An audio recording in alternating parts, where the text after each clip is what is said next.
Hey everybody, thanks for joining in today. If you couldn't tell from the thumbnail and the title, got a little bit of a different video for you today. I know most recently we've been focusing on a lot of interviews and spirituality, diving into the word. And today I kind of want to get back to my roots a little bit, which is talking about health, in particularly gut health.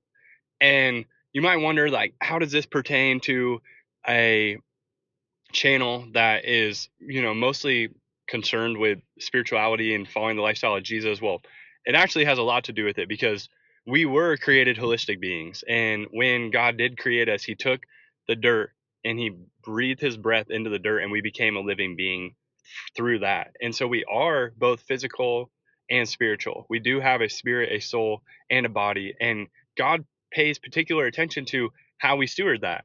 And that's why the greatest commandment, when Jesus was asked what the greatest commandment was, he quoted Deuteronomy and said, to love the Lord your God with all your heart, with all your soul, with all your strength, and with all your mind, implying that we love God with each part of our being. And there's a balance to everything. We can really hyper spiritualize things and we can under spiritualize things. And we have to be honest with ourselves and kind of do an emotional audit of where we're more predisposed to kind of fall into the ditch on either side. Because it's all about balance, right? Everything's about balance.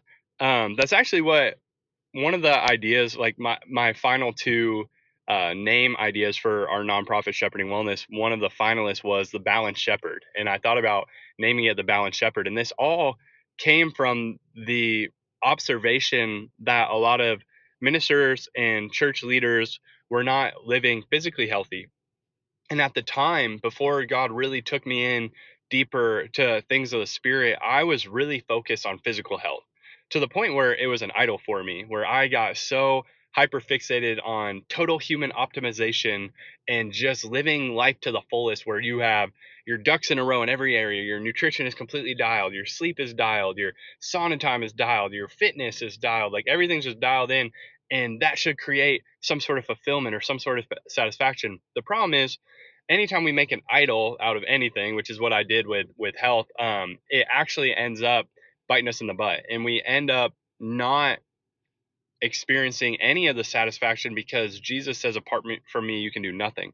But in the same way, we do serve a God who is a redeemer, and He has redeemed my passion for health and brought it back to a place where I'm in right standing with him and can now talk about these things healthily. But I had to have a break for a while. God had to put me in timeout because I just like overemphasized it, and I encouraged a lot of other people within my life to overemphasize it. I was basically like, hey, if you're not obsessing over your health, then you're doing something wrong. All that being said, point in this video, I want to talk about gut health today. And gut health is something that I really got passionate about. And let me tell you why. I'll tell you a quick story. So I grew up, my mom was, now she's like a holistic specialist. Like she does a lot of, you know, coaching and training on people how to live, kind of take care of their body in different ways. And so she was always really passionate about health. Well, I took after her, super passionate about health growing up. The problem is we didn't have Chat GPT back in the day. Google was barely around. We had dial up all through my high school years. And so a lot of the information that we received was misinformation. So some of the things that I heard was that soy milk was better than real milk. Um, Splenda was better than sugar. And so I would implement anything that I heard her say, I would implement in my own life. So I was drinking Splenda, in my tea. I was having soy milk rather than regular milk. And a lot of these things, this misinformation really kind of jacked me up a little bit as far as like what I was able to, like accomplish with like my health, because I was just always having a lot of gut issues and things. Then I get into high school. I get addicted to drugs and I start doing a lot of pills and a lot of opioids, and that really just that did a work on me too. And I'm gonna tie in how all of this affected me. Okay. Then I joined the Coast Guard right out of high school.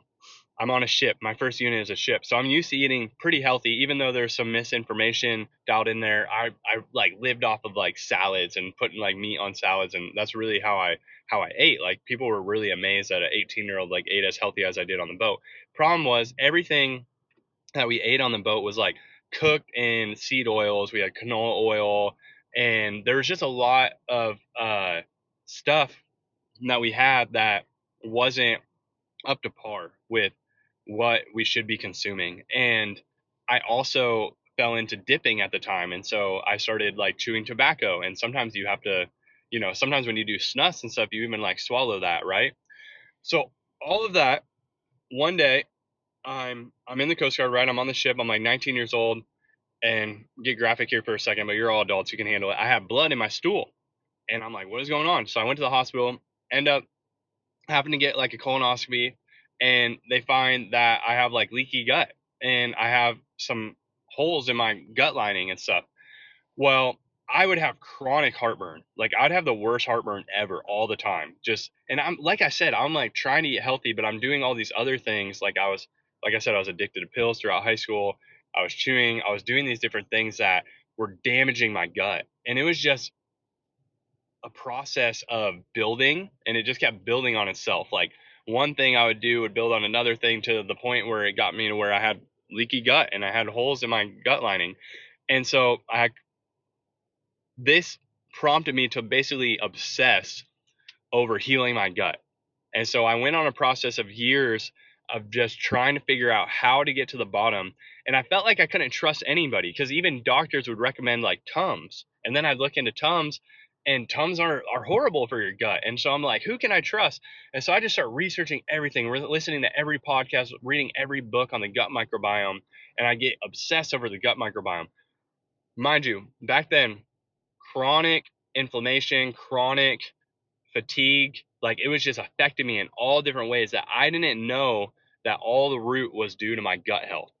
The gut is so important, and we're going to get into a little bit. I think there's like 90 million neurons or something. There's some like ridiculous amount of neurons that we have within our gut. We also have like the vagus nervous system, which is like a nerve that attaches the gut to the brain, and 80% of the information that's passed is from the gut to the brain rather than the brain to the gut. And so we have all this stuff. We have the majority of your dopamine production and these different hormones are all started. So the way that your body produces them, your brain gets information from your gut on what to produce. And so your serotonin levels, your dopamine levels, your adrenaline, like all these different things have to do with how healthy your gut is. Okay. And there's a ton of misinformation on your gut. So from my experience, I just want to very briefly, and if you like this, then comment and say that you want more videos like this, and I'll make some more videos, but I'm going to try to keep this one as short as possible. If you recognize that, hey, maybe the reason why I'm tired, maybe the reason why I'm anxious, maybe the reason why this, that, and the other, maybe those are connected to my gut, then you need to hear this. Your gut microbiome is healable.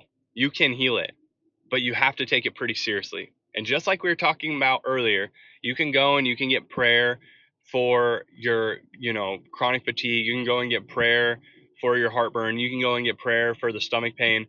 But there is a certain level of us doing our due diligence to make sure that we're taking care of ourselves. And there's certain things that you might be ingesting that are completely and utterly horrific for your gut microbiome and your gut lining, because it's a very sensitive area that the acidity level, like if it's not perfectly balanced, then you're not going to be properly digesting food, and then you're not going to be receiving the nutrients into your bloodstream, and then you're not going to be your bones aren't going to be as dense as they're supposed to be. Your muscles aren't going to be growing in the way. You may have an iron deficiency, and really the iron deficiency is you're consuming enough iron, but you don't have enough potentiators that are allowing the iron to be broken down and then released into your body. Do you get what I'm saying? So everything is just so important.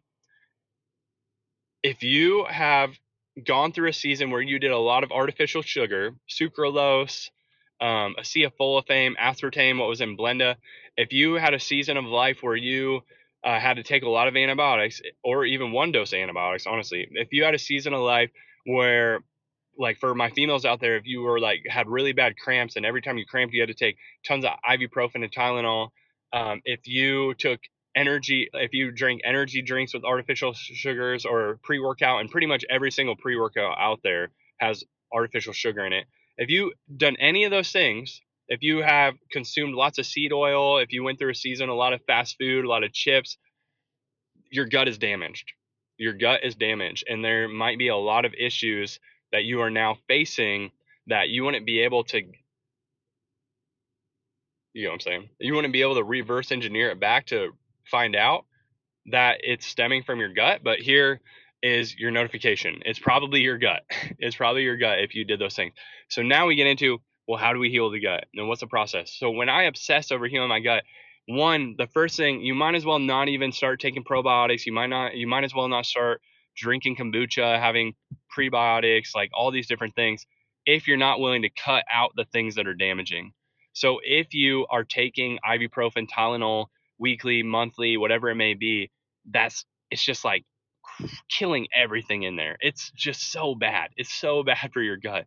And so you have to have this willingness to overcome, and you have to be willing to acknowledge, like, hey, this might be hard work, but I know that the fruit is going to be in the future. Because that's the thing. When I started this, I didn't see any fruit right away. It's not like my heartburn just magically disappeared, because you have to strip back like layers of damage that has happened to your gut, and then you have to rebuild. You have to start from ground zero, actually from negative, because there's damage done, and you have to build your gut lining, and then you have to make your gut a healthy environment to have a good habitation of the bacteria that are supposed to, because there's trillions of bacteria in your gut. And something that they've done studies on is they've gone and they've measured the amount of bacteria that are in different tribal communities in South America and different regions of the world.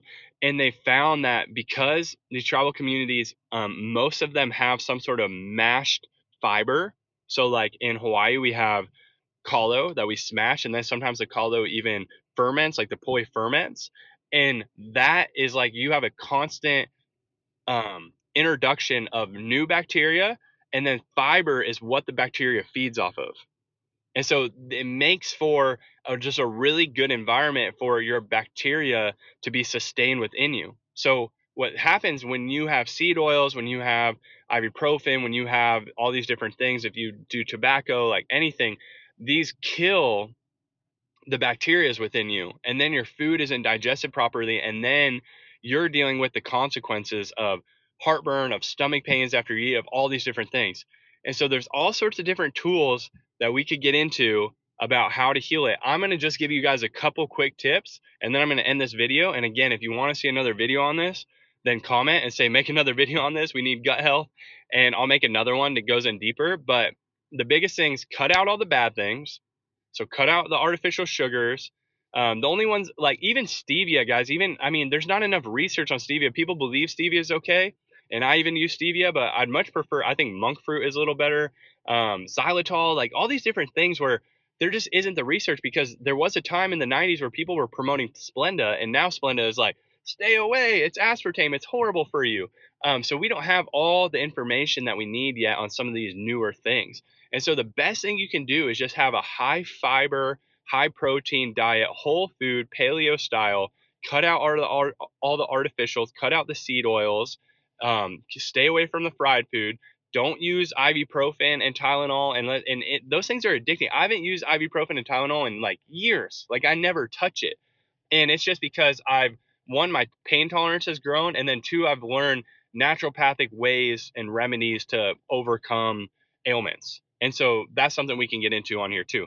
So a couple things. So cut out the bad, introduce the good. You got to rebuild. So like one of the number one protocols that I have people on is first thing in the morning, you want to intermittent fast. You want to intermittent fast. And the reason you want to intermittent fast is in order for your gut to heal, you need to give it a break. Your gut's been chronically fed. You've been eating from like sun up to sundown like for way too many years, and we are never meant to do that. We are meant to be like a fasting people.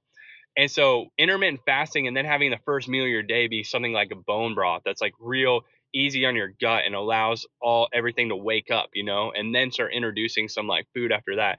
There's a couple things, like there's a couple supplements. One is Entromend by the company Thorne. That's really good for healing your gut lining, your gut microbiome. Another one is goat milk colostrum, which you can get from Mount Capra.